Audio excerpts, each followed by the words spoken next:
Y'all, we got a very specific question that has kind of a universal answer. How do you get your work out there? Hey, Heather, it's Connor here. My question for you today is, and allow me to provide some background for who I am, an aspiring screenwriter. I've written plenty of scripts. My biggest obstacle is getting them out there. I was hoping that maybe you could illuminate a path that maybe I haven't considered. I surround myself with those who kind of pick up the slack that maybe I am unable to pick up. For example, I'm no animator, so I've made connections in that. I've made connections with people who have the editing skills, the camera skills that I also don't have. And I'm going the indie film route for now. But I'm wondering if maybe you had any suggestions otherwise to help get my scripts out there. Thank you. There are two sides to this answer. There is a tactical answer from the film industry, and there's also kind of an internal one.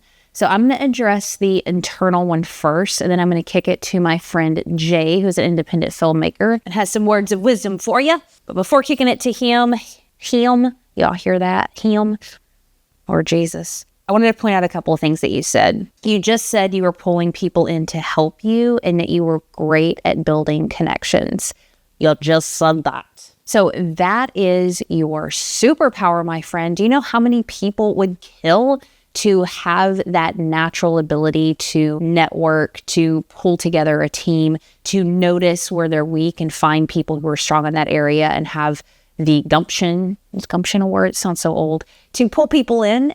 Like, wow, friend, there is a huge key to quote your problem right there. And so anybody listening, like, well, I'm not great at connecting with people, Lord Jesus, this isn't a universal answer, Heather. I don't know why you're listening or country, but apparently you are. The question is, what is your superpower? See, we have a tendency to always look at what we're lacking as opposed to doubling down on our strengths. So what is it at your hand that you are exceptional at? Usually there's a way to twist that and turn it to use it towards your competitive advantage. And I also want to challenge this idea, my friend, that going the conventional route is the answer for you. Maybe it is, and maybe it's not.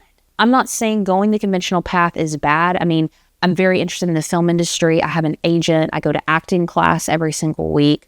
I'm very involved in the community there and absolutely love the traditional path. There's so much that I can gain from that. And also, your girl is learning how to make her own stuff using social media, building an online presence. It's like I have one foot kind of in both worlds and pulling in from each other. And maybe you are, maybe you're not. Regardless whether you like it or not, it's true that the thing that used to be the thing is becoming more and more irrelevant. I was recently listening to an interview with Morgan Wallen on Theo Vaughn's podcast. I was doing some research for a reel. Plus these people are country, so I felt at home. But Theo was talking about something of his that came out on Netflix, and he thought that was just going to make everything pop. But check this out.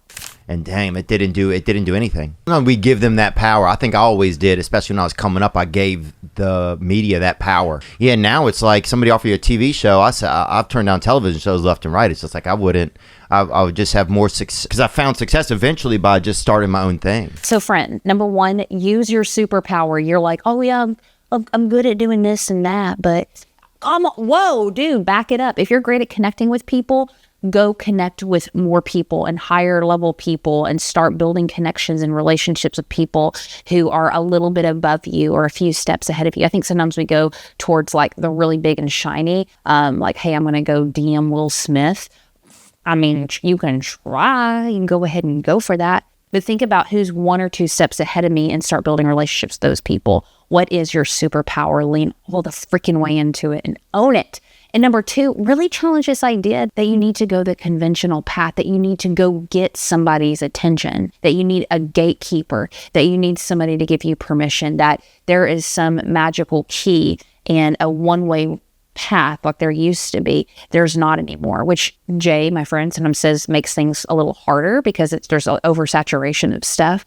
But also there's a big opportunity there for you to make your own thing, build your own audience, and distribute it in your own way. Like hot freaking dog. Ooh, I'm getting pumped. I wanted to get some insight from my friend Jay Worley. You may remember him from a previous interview. He's an Emmy Award-winning filmmaker and director. He just came out with his independent film, Rerun. Really good, by the way. And he has some excellent insight for you. It is so hard to get out there and make a name for yourself. I'm still trying constantly, but it is so hard because everybody's trying to do that. But the thing is, the key word there is try. What that means for me, at least, and something I learned from the Music Bed CEO and founder, I was able to interview him for a project years ago, and he shared this wisdom, and it's just so relevant and true. We were talking about spec work and passion projects, and he said, if you want to be making a car commercial, go make car commercials. Just go do it yourself. And if you want to go make a film, go make the film. Go just do it yourself. Don't wait for somebody. Don't wait to have somebody come knocking on your door. Create something from your own creativity, from your own heart, from your own passion. That's why they're called passion projects. Go create something and just put it out there.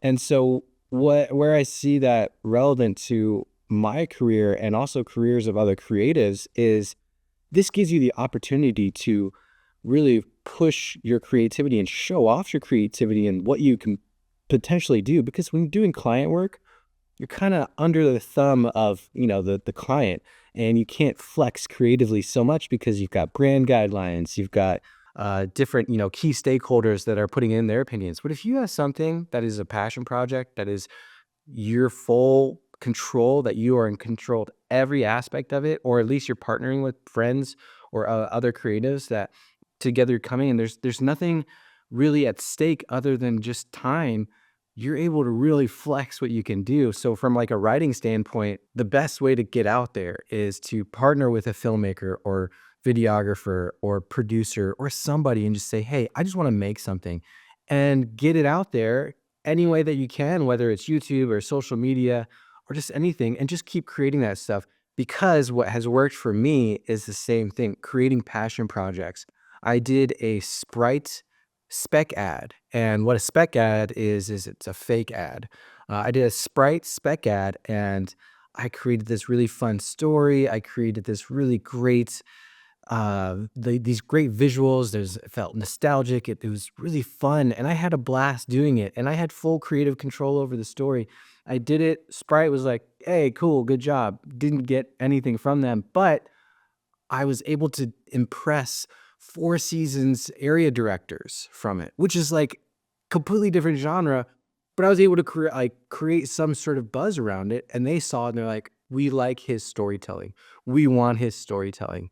So when I created a Sprite spec ad, it led to multiple Four Seasons projects, because if I hadn't done that, maybe they wouldn't have seen it.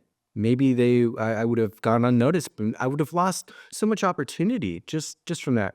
Really what it comes down to is creating passion projects or spec work, your creativity in full, creative mode, without the thumb from the client pushing you down. So it's really a great chance to show that off. Passion projects and spec work have been unbelievably successful to me. Every single passion project I've done has led to something that has been profitable. So that is probably the number one thing I think with getting yourself out there is creating work. Listen, if you have a question, you can click the link in the show notes and submit a question as well. And I'll pull in some friends. I'll pull in somebody who might have some insight, or I'll answer it myself in my own country way. Listen, I hope you have a wonderful week. Love you in your corner. We'll see you soon.